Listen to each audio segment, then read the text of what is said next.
কিছু মানুষ আমাকে পছন্দ করে না। ব্যাপারটা এমন না যে আমি তার কোনো ক্ষতি করেছি। অপছন্দের বিষয়টা প্রতিহিংসা বা অহংকার থেকে আসে। সবাই ভালোবাসবে এই ভাবনাটা বড্ড নিষ্পাপ। জীবনের পথে চলতে গিয়ে আমরা অনেক সম্পর্ক পাই, আবার হারাইও। কখনো এমন কিছু মানুষ আমাদের অপছন্দ করে যাদের সাথে আমাদের তেমন কোনো সম্পর্ক গড়ে ওঠেনি, এমনকি কখনো কোনো ক্ষতিও করেনি তাদের। তবুও তারা আমাদের পছন্দ করে না। কেন?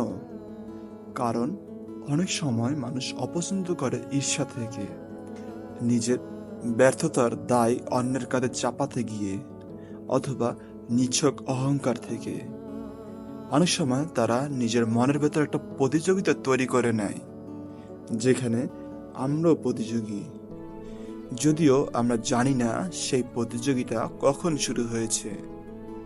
এই সমাজে ভালো মানুষ হওয়াটা একটা চ্যালেঞ্জ, কারণ কিছু মানুষ কখনোই মেনে নিতে পারে না কারো নীরব সাফল্য, কারো আনন্দে ভরা চোখ, বা কারো সরলতা।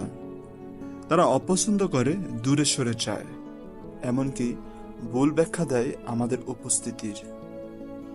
কিন্তু তাতে কি আমরা কি থেমে যাব? না, আমাদের নিজের পথেই চলতে হবে। কারণ আমাদের কাছে প্রমাণ করার কিছু নেই। আমরা জানি আমরা কারো ক্ষতি করিনি। আমরা জানি আমরা কারো প্রতিযোগী নই। নিজের সীমার মধ্যে নিজের ভালো থাকার যতটাই আমাদের একমাত্র লড়াই।